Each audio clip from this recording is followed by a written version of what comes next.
why don't we hear what the audience had to say, and we'll get some panel views from the polls, please. Okay, so the first one, we were asking if you ran an incentives program and if you thought that it was working. So as you can see, almost 80% of people are running incentive programs, and interestingly, 33% don't believe that they're working. Yeah, I might point that towards Laura, if you've got a view on that one. That's a very high percentage, you know, in terms of both 33% believe they don't work, and then 21% of people don't actually run incentive programs. Any comment on that, Laura? Yeah, so unless you're able to pull the analytics of the programs that you're actually running, you may not, you know, if you're not seeing an uptick in a particular product that you're trying to move, or a growth in a partner segment of recruitment, and so you're not sure that the program's working, it can be for a number of reasons. It could be that they just are not aware of it, that, you know, maybe you have too many incentive programs. And so really taking the time to do some housekeeping and look at the programs to see, is it that they're not working or that they need to be tweaked for a specific reason, really makes a difference. And sometimes you may find that if you're not creating a way to have an easy view for the partners to be able to see what the incentive programs are, they may not even be aware that what they're buying or doing is actually being incentivized. So to your point, you're not sure that it's you know, making a difference. So that's part of the reason we took the time to implement the tools to be able to account for these programs, so that we can see how they're working, make it easier for the partners to be able to leverage them and find more value in them, as everybody wants to be able to do something instantaneously. To be able to even look up what's available to you and leverage those tools is really important for the incentive programs to be successful. Super, thanks for that. And Brenda, just in the interest of time, could we go through the polls? I'll go through them one by one, but we'll try and take them from the panel. Yeah, so the next one then was, who do you incentivize? So as you can see, 36% incentivize the partner company, 34% incentivize both, and 14% was the individual. Yeah, I might ask Dawn to comment on that. I don't think there's anything surprising here, Dawn, that I would say, looking at, you know, the split between partner and individuals. A lot of people, I would think, would trend to the partner company. Anything you would challenge in that, Dawn? No, I mean, that's a lot with what we see in obviously, as you get into, you know, certain organizations, and depending on, you know, the partner ecosystems that you sell into, sometimes the individuals or even parts of the world is a little bit tougher, right? And so I think that's a pretty fair representation of what we see in our organization. Super. And Brenda, poll 3, please. So here we were asking, which incentive programs do you offer to partners? Okay, rebates, referrals. Okay, Kenneth, I might get you to comment on this based on, you know, the baseline that you see from your platform. Yeah, interesting. Like, you know, we're talking here about 80% of people run incentives. Ran a similar webinar maybe about 3 years ago, and it was less than 50%, which kind of doesn't surprise me, because the amount of incentives being run in the channel is, especially over the COVID 2 years, is just incredible. Which kind of comes back to Laura's point. If partners, you think about that, they're kind of getting a bit bombarded with incentives. So you really, to stand out from the crowd, you got to make it really simple. Yeah, I would have thought maybe rebates would have been a little bit higher, John, to be honest, than 38%. It could be just, you know, the audience we have on here. Referrals at 20% is definitely increasing. Yeah. You know, about a year ago, that was less than 10%. So people are doing that, and that comes down to the fact that a lot of partners don't want to go on the SaaS journey. So they're just going to refer their business to either another partner or indeed the vendor, and that's why vendors are running referral programs. Okay, super. Brenda, next one up, please. Okay, next one up was, what percentage of your channel partners participate? So 34% on less than 25% and 30% on 25 to 49%. Okay, I might ask Laura if you have viewed this. I guess there's different things here, Laura, and that you may only offer incentive programs to some tiers as well, depending on your structure. But anything that catches you there, Laura, to comment on? No, I think this is similar to what we see in the business. Okay, super. Yeah, and congratulations to the 7% who get more than 75% of partners. Yep, absolutely.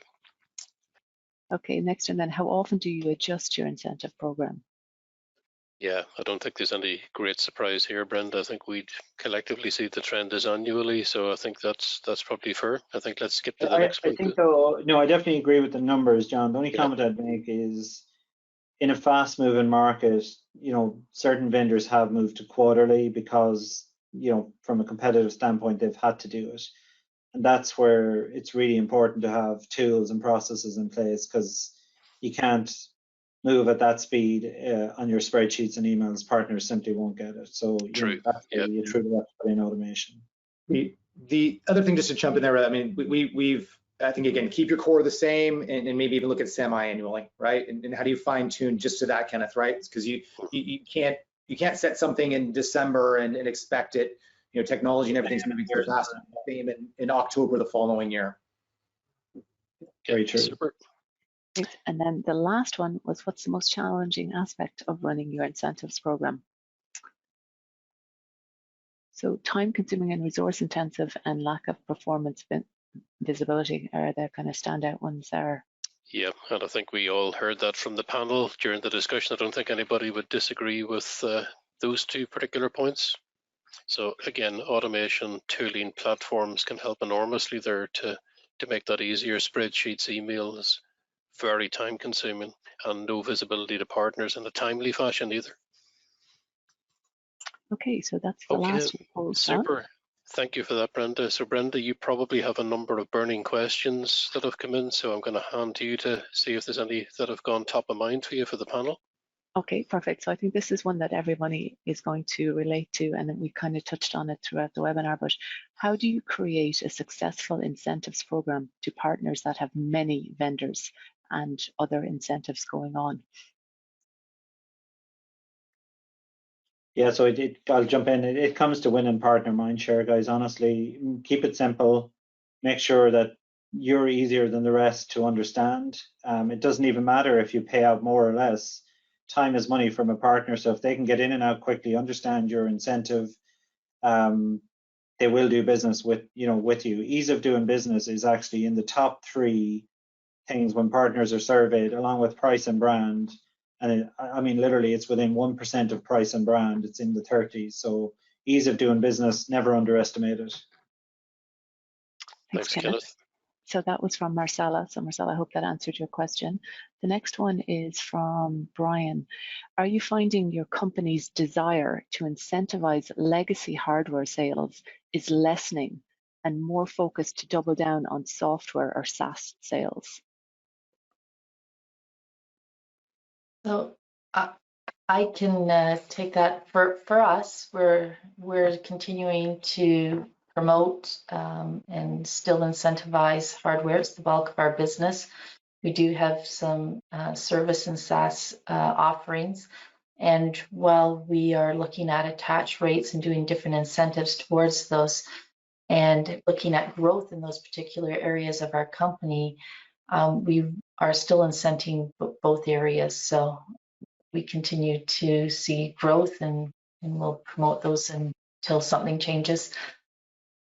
Okay. Yeah, just really briefly to chime in on that, Brenda, it's a big question, right? I'm happy to, I'm not sure who asked it, but happy to follow up with them if needed. But yeah, there's a whole strategy behind that, and I've worked with companies to do that transition model. You can't turn off the tap because, as Laura said, the bulk of most people's business, believe it or not, is still, let's call it on-premise or traditional, not cloud.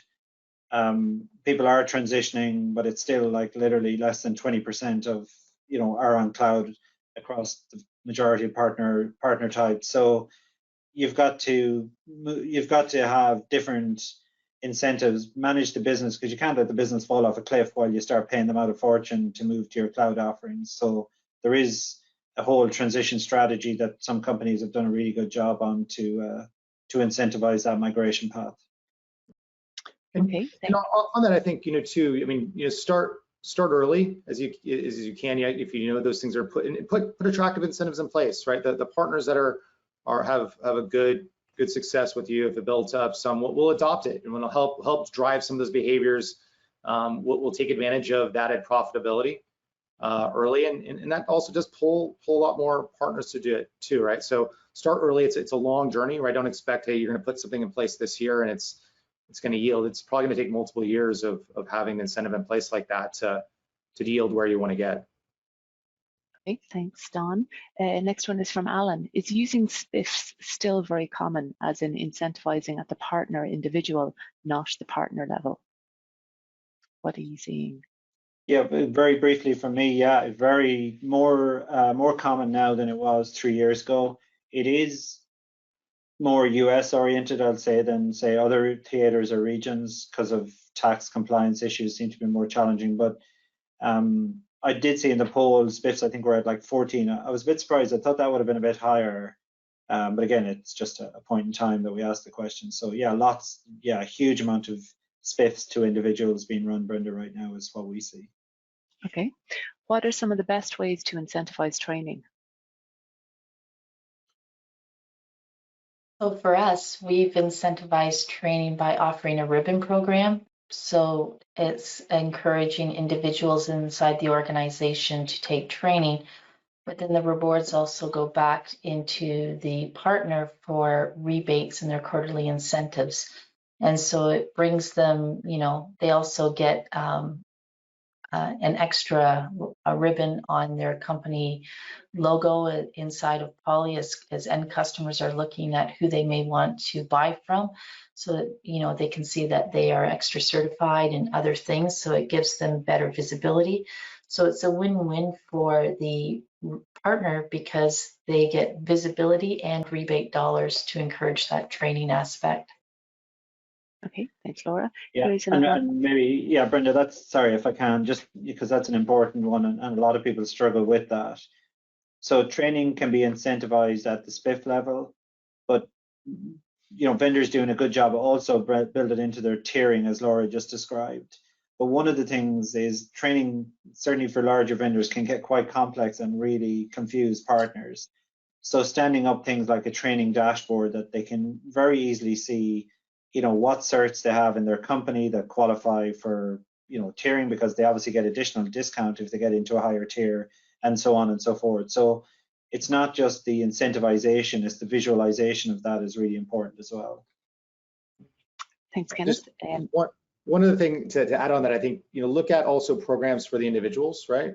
Things that you can do to, create potentially a hierarchy of success and leadership within sales, technical, maybe even marketers, right? And training can be a piece of that. We focus on training to outcomes, right? Because we want to reward to get people started, but then how you get them to convert that into certain outcomes that'll grow the business is also important.